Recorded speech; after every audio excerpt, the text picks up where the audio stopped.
रामाकृष्ण, हमने ऐसा कार्य कभी किया नहीं है ना। तो करेंगे करेंगे। भाई ऐसे बहुत से कार्य होते हैं जो मनुष्य जीवन में प्रथम बार संपन्न करता है, हम भी करेंगे। हाँ करेंगे। महत्वपूर्ण तो ये है कि प्रश्न का उत्तर मिले। हाँ। सब हो जाएगा पंडित रामाकृष्ण, सब हो जाएगा, आप निश्चिंत रहें। आपको पता नहीं है, आज प्रातः काल ही हमारे गुरुजी ने बादाम का हलवा खाया है। आपको ये भी नहीं पता है हमारे गुरुजी के बाजुओं में कितनी शक्ति है। अच्छा पंडित रामाकृष्ण, यदि हम आपको पालकी और 4 कावड़ों के साथ आने का आदेश दे तो चलेगा? गुरुवर, यदि मैं मेरी जगह गुंडप्पे को प्रश्नों का उत्तर देने के लिए भेज दूं तो चलेगा? ये तो बच्चा है, ये क्या उत्तर देगा? ये इसका कार्य नहीं है। सत्य वचन गुरुदेव, जिसका जो कार्य होता है उसे ही करना पड़ता है गुरुदेव। ये नहीं चलेगा। गुरुजी, ये कार्य भी संपन्न कर लीजिए गुरुजी। आप ही का तो कथन है गुरुजी। लेकिन आपत्ति के समय गधे के भी पैर पकड़कर उसे पिता तुल्य आदर देना चाहिए। जैसा हमने आपके पैर पकड़ रखे हैं गुरुजी, मान जाइए गुरुजी। नहीं चलेगा, परंतु चलाना पड़ेगा। अच्छा सुनो, आदरणीय पंडित रामाकृष्ण जी जैसा कह रहे हैं वैसा ही करो। आप सभी आदरणीय पंडित रामाकृष्ण जी को पालकी में बिठाकर उठाने के लिए तत्पर हो जाओ। परंतु गुरुवर, इस कार्य के अतिरिक्त जो अन्य कार्य भी हैं, वो भी आपको स्मरण है ना? क्या? पंडित रामाकृष्ण, कुछ अधिक तो नहीं हो गया? ऐसा क्या? आप प्रस्थान कीजिए, आप जो बोलेंगे ये सब कुछ करेंगे। जी।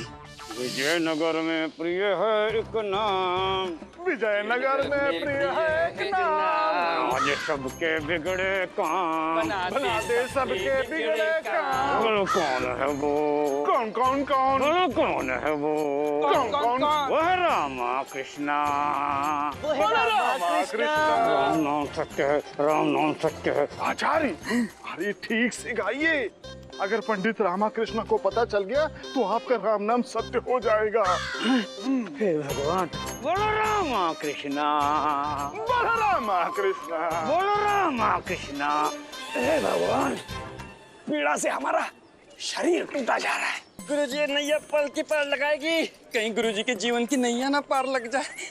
हमारे गुरुजी को इतना भारी बोझ उठाने की आदत नहीं है ना, बुढ़े हो गए।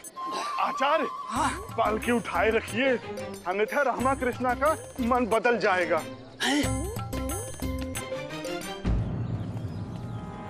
गुरुवर, पालकी उठा रहे हैं? महाराज की जय हो। इनसे पालकी उठवाने का दुस्साहस किसने किया? सेवक, वो पालकी देख रहे हैं आप? उस पालकी में जो भी व्यक्ति बैठा है उसे उसके दुस्साहस का दंड मिलना चाहिए। उसे उस पालकी से उतारिए और उसे इतना मारिए कि आज के पश्चात वो कभी किसी पालकी में बैठने के योग्य ना रहे। चाहिए। जो आज्ञा हो महाराज।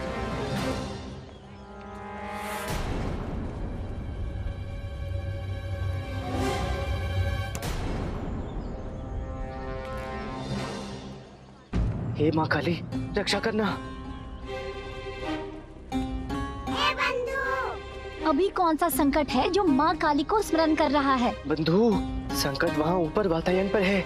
महाराज ने गुरुवर को मेरी पालकी उठाते हुए देख लिया है। अब तो वो शिखा पकड़ के मारेंगे। रामा, तेरा हर दंड मुझसे ही क्यों प्रारंभ होता है? चुप कर, वार्तालाप बंद कर, पालकी से उतरना होगा। गुरुवर, पालकी रोकिए, पालकी रोकिए। रुकिए। अरे मर गए। ओहो। गुरुवर, क्या है? बैठिए। कहाँ बैठिए? पालकी में गुरुवर, और कहाँ? अब पालकी मैं उठाऊंगा। पंडित रामाकृष्ण, क्यों उपहास कर रहे हो हमारे साथ? गुरुवर, मेरा मुख देखिए, कितना गंभीर हूं मैं। आप महान हैं। हाँ है। महापुरुष हैं। हाँ है। महाज्ञानी हैं। हाँ है। अंतर्यामी हैं। हाँ है। तो आप जैसे महापुरुष को पालकी में बैठना चाहिए और मुझ जैसे तुच्छ और सामान्य मनुष्य को पालकी उठानी चाहिए। अतः पालकी मैं उठाऊंगा। बैठ जाए। हाँ, अवश्य। भगवान, हे भगवान। आई। रुकिए रुकिए, पालकी उठाना मत। इसी में है वो जिसे महाराज ने दंड देने का आदेश दिया है। मारो। रुकिए रुकिए रुकिए, मत मारिए। महाराज ने इसे दंड देने का आदेश दिया है, हम उनकी आज्ञा टाल नहीं सकते। हमें मारोगे? हमें मारोगे? जानते हो कौन है हम? गुरुदेव आप क्षमा कीजिए गुरुदेव। मूर्ख। चलो आप सब पालकी उठाओ। क्षमा कीजिए पंडित जी, आप दरबार से निष्कासित हैं, हम आपकी आज्ञा का पालन नहीं कर सकते।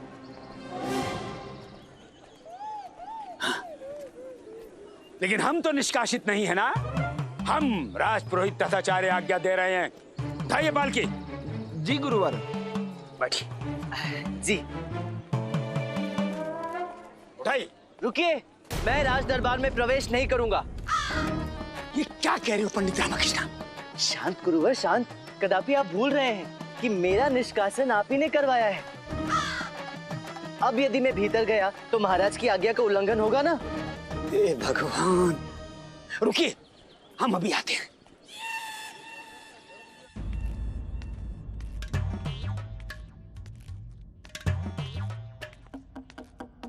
प्रणाम आचार्य। महाराज की जय। क्या हुआ गुरुवर, आप इस अवस्था में? हुआ क्या है गुरुवर, आप अस्त व्यस्त लग रहे हैं। नहीं, कुछ विशेष नहीं महाराज, वो थोड़ी पीड़ा है कमर में। सत्य बताए गुरुवर, आपसे पालकी उठवाने का दुस्साहस किसने किया?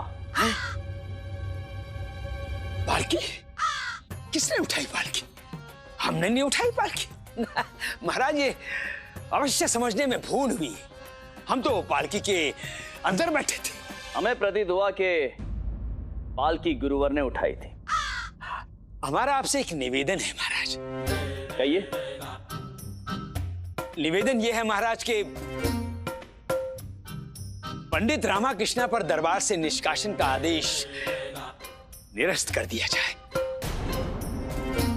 उन्हें उनके अपराध का दंड पर्याप्त मिल चुका है महाराज। अब उन्हें दरबार में उपस्थित होने की अनुमति मिल जानी चाहिए महाराज।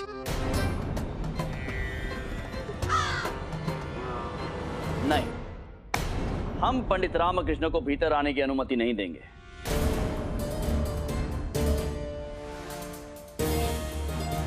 महाराज पंडित रामकृष्ण ने अनेक अवसरों पर इस राज दरबार की समस्याओं का समाधान किया है, तो एक अवसर तो उन्हें उपलब्ध करवाना चाहिए महाराज। जी, और आपके प्रश्न का उत्तर भी वही देंगे। अर्थात हमारा तात्पर्य है महाराज कि आप तो प्रवृत्ति से दयालु हैं। आपने सदैव क्षमा करने की मंशा रखी है, तो पंडित रामकृष्ण को भी क्षमा कर ही दीजिए महाराज। ठीक है गुरुवर, यदि आप इतना आग्रह कर रहे हैं, इतनी अनुशंसा कर रहे हैं, तो हम पंडित रामकृष्ण को दरबार में आने की अनुमति दे देते हैं। महाराज देखते हैं हम भी क्या वो हमारे प्रश्न का उत्तर दे पाते हैं या नहीं। जी महाराज। मंत्रीवर, महाराज। पंडित रामकृष्ण को प्रस्तुत किया जाए। महाराज, पंडित रामकृष्ण आपके समक्ष एक विशेष ढंग से उपस्थित होना चाहते हैं, उन्हें उपस्थित होने की अनुमति दी जाए महाराज। वो जैसे भी आना चाहते हैं, उनको आने की अनुमति है। हमें बस हमारे प्रश्न का उत्तर चाहिए। जी महाराज। पंडित रामकृष्ण, पंडित रामकृष्ण, हमने महाराज से अनुरोध करके दरबार से आपका निष्कासन निरस्त करवा दिया है। अब चलिए अंदर और महाराज के प्रश्न का उत्तर दीजिए। अच्छा, आपने कह तो दिया गुरुवर, परंतु मुझे विश्वास नहीं। मैं कैसे मान लूं कि महाराज ने मेरा निष्कासन निरस्त कर दिया है? हे भगवान, क्या आपको हमारी बात पर विश्वास नहीं है? गुरुजी, आप पर तो आपको स्वयं विश्वास नहीं है, किसी और को भला क्या होगा? पंडित रामकृष्ण, आप दरबार में प्रवेश कर सकते हैं। महाराज ने आपका निष्कासन निरस्त कर दिया है। अरे वाह, धन्यवाद मंत्रीवर, बड़ी प्रसन्नता हुई। चलिए अब पालकी उठाइए, अब मैं दरबार में अवश्य जाऊंगा। पंडित रामकृष्ण की, पंडित रामकृष्ण की, पंडित रामकृष्ण की, पंडित रामकृष्ण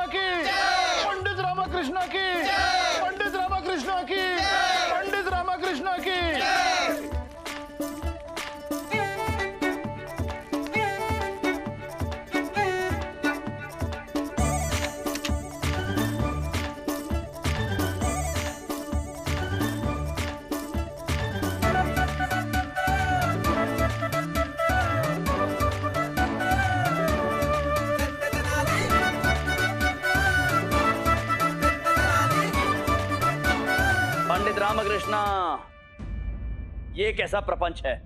प्रपंच नहीं है महाराज, ये तो इन सभी का प्रेम है। सम्मान दे रहे हैं मुझे। आप यहाँ हमारे प्रश्नों का उत्तर देने आए हैं या हमारे साथ परिहास करने आए हैं, हमारा अपमान करने आए हैं?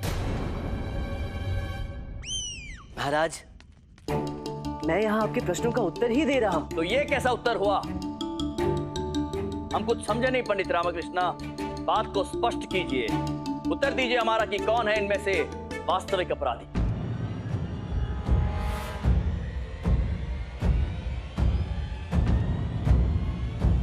महाराज, अपराधी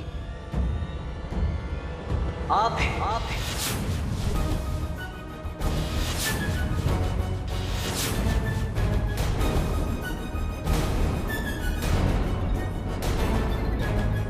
पंडित रामकृष्णा, हमारे संयम की परीक्षा मत लीजिए। आपको ज्ञात है कि आप क्या कह रहे हैं? क्षमा चाहता हूं महाराज, परंतु इस दरबार में आपके सहित जितने भी सभासद उपस्थित हैं, सभी अपराधी हैं, या यूं कहूं तो कोई भी अपराधी नहीं।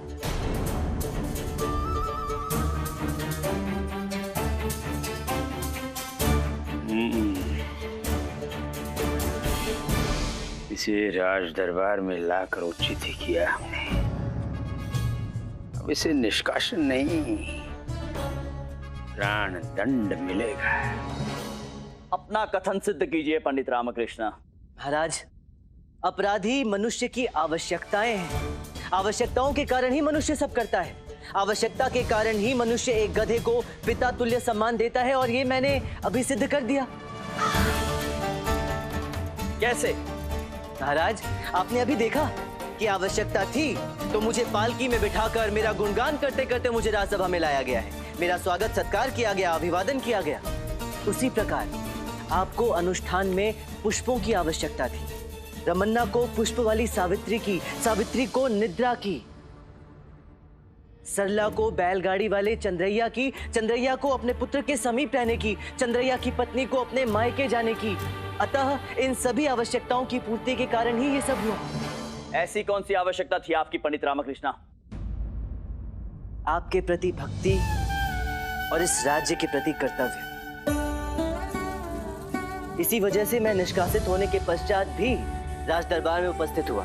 महाराज, ये तो सर्वविदित है कि प्राचीन काल से आज तक हम आवश्यकताओं के कारण ही उन्नति कर पाए हैं। पंडित रामकृष्ण, अभी आप कह रहे थे कि आवश्यकता ही अपराधी है, और अब आप कह रहे हैं कि आवश्यकता के कारण ही उन्नति हुई। जी गुरुवर, आवश्यकता ही आविष्कार की जननी होती है। पहले मनुष्य पैदल चला करता था, फिर उसने बैलगाड़ियों और रथों का निर्माण किया। वनों में रहता था, फिर उसने सुरक्षा और विलासिता के लिए महलों और घरों का आविष्कार किया। कितनी शीतलता है यहाँ, इससे मुक्ति पाने के लिए इन वस्त्रों का निर्माण किया गया। महल को उष्ण रखने के लिए आग जलाने का विचार आया। ये सब आवश्यकता की ही तो उपज है, और यही आवश्यकताएं दोषी भी हैं।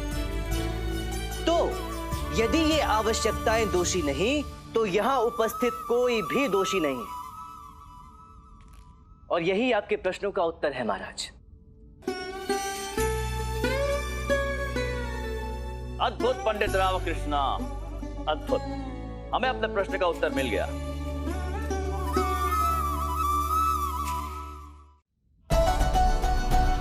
वाह पंडित रामकृष्ण, आपने बहुत ही सुंदर और सटीक उत्तर दिया। बहुत अच्छे, बहुत अच्छे, वाह वाह। परंतु महाराज, कथनी और करनी में तो अंतर होता है। आप कहना क्या चाहते हैं गुरुवर? महाराज, यदि आवश्यकता ही सब कुछ है तो संसार में कोई किसी का हितैषी नहीं, बिना स्वार्थ के कोई संबंध नहीं। कटु है परंतु सत्य तो यही है गुरुवर। अर्थात आप ये कहना चाहते हैं कि आवश्यकता और विवशता के कारण इंसान कुछ भी कर सकता है। कुछ भी कर सकता है। हम एक बार फिर से पूछ रहे हैं पंडित रामकृष्ण, कुछ भी कर सकता है? मैं भी एक बार फिर से कह रहा हूं गुरुवर, कुछ भी कर सकता है। अर्थात इस शीत ऋतु में मात्र एक धोती में नदी के शीतल जल में पूर्ण रात्रि खड़ा हो सकता है,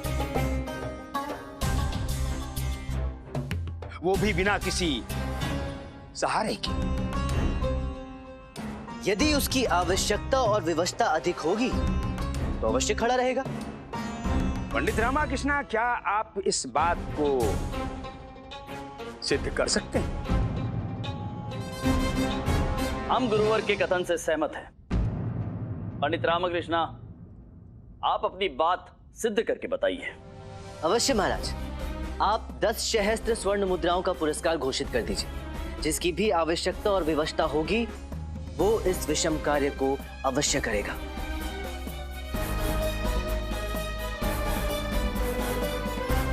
अनुमति है।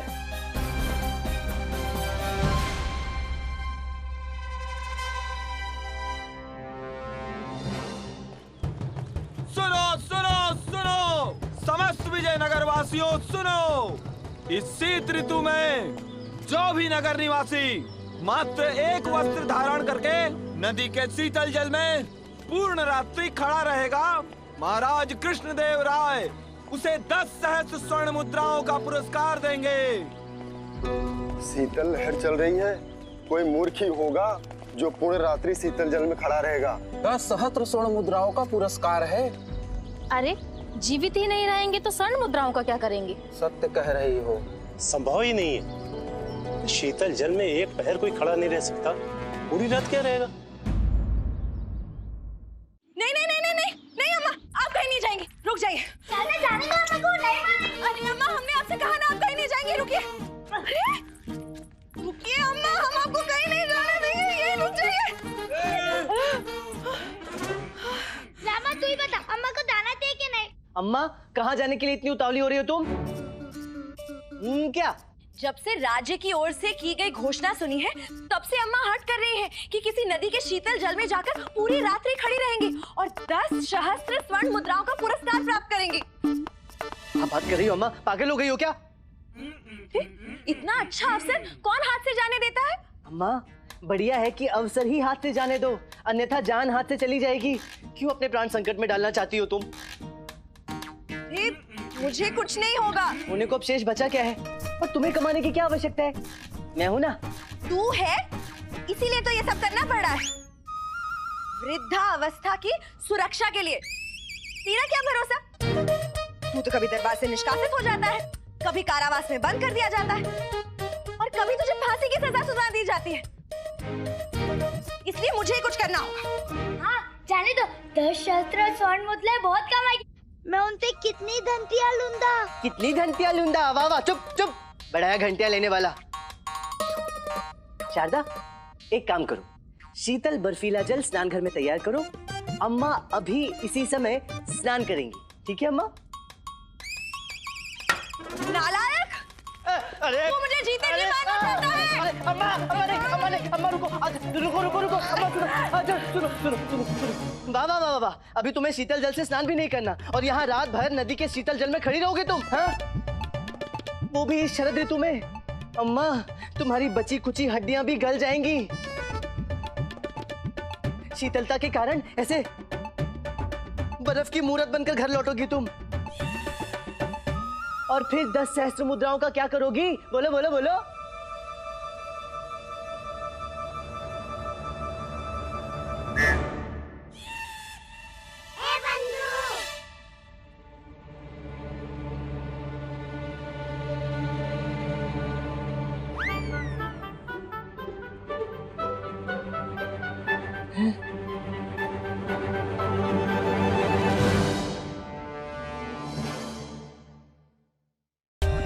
For more updates, subscribe to our channel, click the show links and enjoy watching the videos.